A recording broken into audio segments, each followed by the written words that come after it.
दोस्तों जानकारी इस वीडियो में दोस्तों देने वाला हूं दोस्तों। इसे हम लोअर पीसीएस के माध्यम से दोस्तों कह सकते हैं। बहुत शानदार और दोस्तों एक कंप्लीट दोस्तों जानकारी इस वीडियो में दोस्तों देने वाला हूं। और वीडियो में नया आए तो वीडियो को लाइक करो, हमारे चैनल को दोस्तों सब्सक्राइब करें। दोस्तों वीडियो को शुरू दोस्तों यूपी सरकार की तरफ से दोस्तों आपके लिए लोअर पीसीएस की दोस्तों वैकेंसी आ चुकी हैं। उसकी दोस्तों जो आवेदन आने की प्रकाशन तिथि दोस्तों आपको 30 मार्च 2026 थी। जो आपके ऑनलाइन आवेदन होंगे दोस्तों आपको 29/5 यानी कि आपके 29 मई को शुरू हो चुके हैं दोस्तों। आपकी अंतिम तिथि दोस्तों 18 जून रहने वाली है, ठीक है दोस्तों।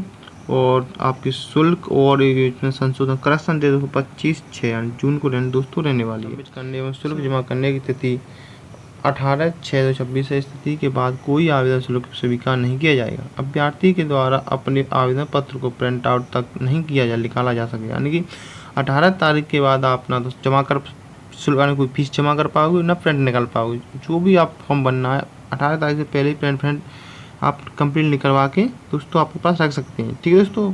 और इसमें कहा गया है कि अभ्यर्थी के द्वारा बैंक शुल्क जमा योजना 18/6/2026 तक अथवा उसके पश्चात विलंबतम 7 पैट के थ्रू, यानी कि पैट में आपका अच्छा स्कोर होना चाहिए दोस्तों, तब भी आप इसमें स्कोर हो सकते हैं।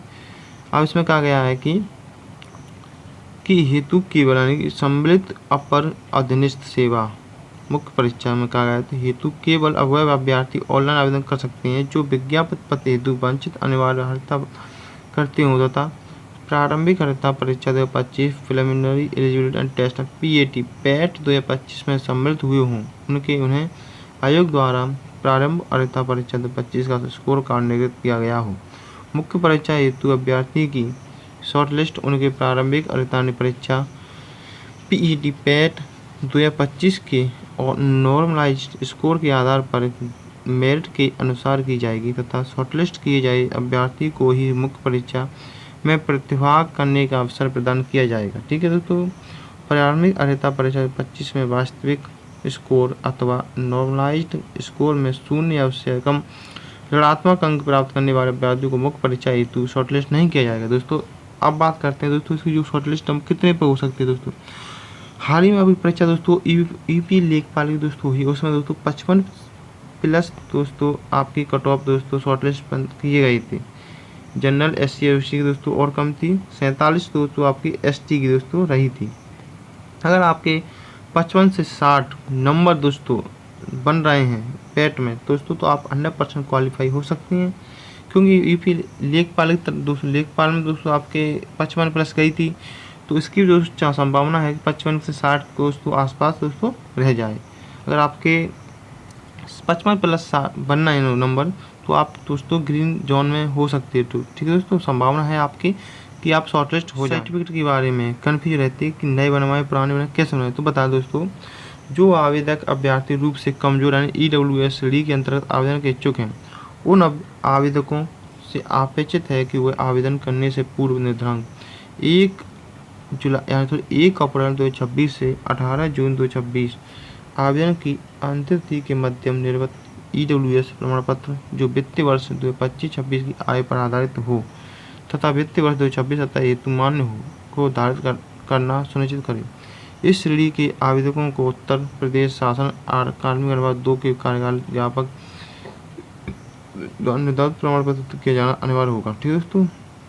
आपका EWS और OBC का दोस्तों 1 अप्रैल 2026 से 18 जून 2026 के बीच का दोस्तों आपका कास्ट सर्टिफिकेट दोस्तों बना होना चाहिए। तो ये इसमें आपको कहा गया है ज़्यादा पुराना हो जाए उनको फॉर्म रिजल्ट कर दिया फॉर्म आपका रिजेक्ट दोस्तों कर दिया जाएगा, ठीक है दोस्तों। लॉगिन करने के उपरांत इस पर दर्ज की गई अपनी व्यक्तिगत सूचना जैसे कि नाम, पति का नाम, पिता का नाम जो आप दे सकते हैं दोस्तों, ठीक है दोस्तों।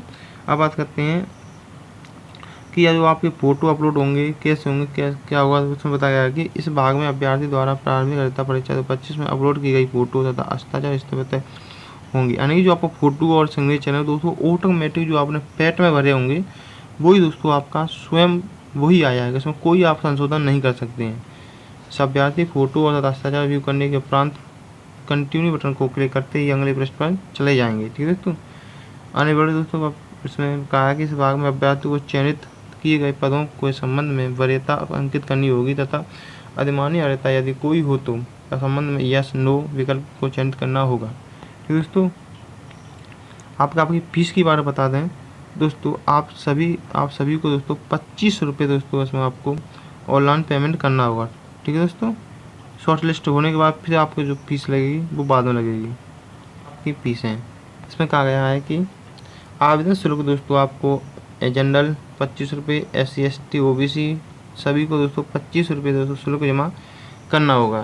ठीक है दोस्तों, शॉर्ट लिस्ट होने के बाद दोस्तों आपकी जो भी और फीस लगेगी वो आपसे ली जाएगी। इसमें कहा गया है कि देखो, मुख्य परीक्षा हेतु परीक्षा शुल्क का भुगतान केवल मुख्य परीक्षा हेतु शॉर्टलिस्ट किए गए अभ्यर्थियों द्वारा ही अलग से किया जाना होगा। ठीक है दोस्तों, मुख्य परीक्षा हेतु शॉर्टलिस्ट किए गए अभ्यर्थियों द्वारा मुख्य परीक्षा हेतु निर्धारित परीक्षा शुल्क का भुगतान मुख्य परीक्षा का प्रवेश पत्र डाउनलोड करने से पूर्व किया जाएगा। यानी कि जैसे आप शॉर्टलिस्ट होते हैं उसके बाद आपसे जो फीस उनकी लगती है वो आपसे दोस्तों फीस लिए जाएंगी।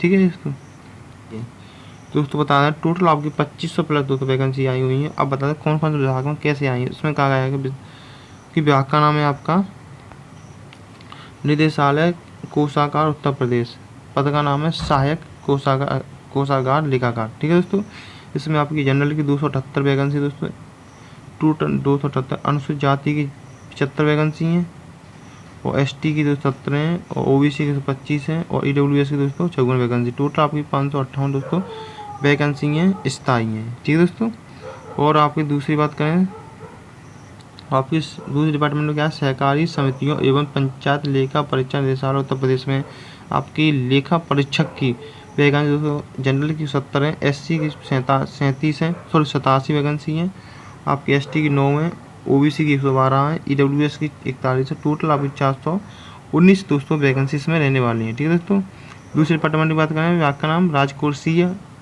उत्पादन मंडी परिषद उत्तर प्रदेश में। इसमें आपकी जनरल की दोस्तों 149 है, ST की 65 है, ST की 1 है, OBC की 75 है, 76 है, EWS की 32 है। टोटल 323 वैकेंसी है दोस्तों इसमें। ठीक है दोस्तों, ये भी आपकी स्थायी रहने वाली हैं। अब बात करते हैं नगर विकास निदेशालय उत्तर प्रदेश में आपकी 109 वैकेंसी है जनरल की, 36 SC की, 4 ST की, 66 आपकी OBC की, 23 आपकी EWS की। टोटल 238 वैकेंसी स्थायी व अस्थायी दोनों तरफ से वैकेंसी दोस्तों रहने वाली। ठीक है, ऐसे ही अब राज्य कृषि उत्पादन मंडी परिषद की है, कार्यालय चकबंदी उत्तर प्रदेश की है। ये दोस्तों आपकी वैकेंसी दोस्तों रहने वाली है। ठीक है दोस्तों, अब बात करते हैं आपकी और भी वैकेंसी डिपार्टमेंट में दोस्तों आई हुई हैं। टोटल आपकी 2500 प्लस दोस्तों वैकेंसी हैं इसमें। ठीक है दोस्तों, जी आपकी वैकेंसी दोस्तों दी गई हैं। हाँ, अब बात करते हैं इसके लिए आपकी क्वालिफिकेशन। तो दोस्तों क्वालिफिकेशन क्या रहने वाली है, तो दोस्तों बता दें आपकी क्वालिफिकेशन जो निदेशालय कोषा उत्तर प्रदेश की उसकी क्वालिफिकेशन दोस्तों आपकी ग्रेजुएशन दोस्तों बताई हुई है कि आपके लिए आप ग्रेजुएशन हो। यानी कि इसमें कहा गया है कि सहायक कोषागार लेखाकार के पद पर सीधी भर्ती के लिए अभ्यर्थी के पास भारत के विधि व्यवस्थाई किसी विश्वविद्यालय से स्नातक उपाधि अथवा सरकार द्वारा उसके समकक्ष मान्यता प्राप्त कोई अर्हता अवश्य होनी चाहिए। ठीक है, इसमें कहा गया है उत्तर प्रदेश कोषागार लेखा के लिए निवाली के लिए दोस्तों अनुसार अन्य बातों सामान्य होने पर सीधी भर्ती मामले में अभ्यर्थियों को अधिमान किया जाएगा। ठीक है, प्रदेश सेना में न्यूनतम 2 वर्ष की अवधि तक सेवा की हो। इसमें कहा गया है कि प्रादेशिक सेना में न्यूनतम 2 वर्ष की अवधि तक सेवा की हो, राष्ट्रीय कैडेट कोर का B प्रमाण पत्र किया हो। यानी कि निदेशालय कोषा उत्तर प्रदेश के लिए आपको 20 सर्टिफिकेट होना चाहिए NCC का और 2 वर्ष की न्यूनतम सेना में प्रादेशिक सेवा की हो। ठीक है, इससे आपका बताया गया है। और सहकारी समिति एवं पंचायत लेखा के लिए बताया गया है कि इसमें कि आपकी दोस्तों ग्रेजुएशन होनी चाहिए, उसके साथ आपको पूरा 2 साल का अवधि का सेवा की हो और आपको 20 सर्टिफिकेट दोस्तों होना चाहिए। ठीक है दोस्तों, राज्य कृषि उत्पादन मंडी परिषद उत्तर प्रदेश में इसमें बताया गया है कि इसमें आपके पास डिग्री होनी चाहिए और कहा है कि उत्तर प्रदेश के उत्पादन मंडी समिति सेवा में इसमें आपको कोई भी दोस्तों अनुभव नहीं माना गया है, सिर्फ आप ग्रेजुएशन हो दोस्तों आप इसमें फॉर्म डाल सकते हैं राज्य कृषि उत्पादन मंडी परिषद में। ठीक है दोस्तों, अब बात करते हैं नगर निकाय निदेशालय उत्तर प्रदेश। इसमें कहा गया है इसमें आप पास परंतु इसमें कहा गया है कि अधिशासी इसमें शासी के पद सीधी भर्ती के लिए अभ्यर्थी स्नातक उपाधि प्राप्त होना चाहिए, परंतु सीधी भर्ती द्वारा नियुक्त कार्मिकों का उक्त पद स्थायीकरण तभी किया जाएगा जब संबंधित कार्मिक द्वारा किसी मान्यता प्राप्त संस्था से कंप्यूटर में ओ स्तर का डिप्लोमा प्राप्त कर लिया जाएगा। अगर निकाय निदेशालय के लिए आपको यानी कि ओ लेवल का सर्टिफिकेट होना चाहिए और इसमें प्रादेशिक में 2 वर्ष की अवधि की हो, आपको 20 सर्टिफिकेट होना चाहिए एनसीसी का, तभी आप इसमें एलिजिबल हो सकते हैं दोस्तों। ठीक है दोस्तों, ऐसे ही राज्य कृषि उत्पादन मंडी परिषद के लिए आपका के पास दोस्तों इसमें कहा गया है कि लिपिक टंकन रोकड़िया सेल लिपिक लेखा के पास सीधी भर्ती है, अभ्यर्थी किसी मान्यता प्राप्त विश्वविद्यालय से डिग्री प्राप्त होनी चाहिए, किंतु इसमें कहा गया है इसमें आपको रोकड़ संभालने का अनुभव और लेखा रखने का ज्ञान हिंदी टंकन में न्यूनतम होना चाहिए। ठीक है दोस्तों, प्रति शब्द मिनट की अवगति यानी आपके पास स्पीड होनी चाहिए दोस्तों पर मिनट 25 शब्द से कुछ ज़्यादा शब्द दोस्तों माने गए हैं। ठीक है, इसमें दिखाई दे रहा है यानी इसमें टाइपिंग दोस्तों मांगे गई है।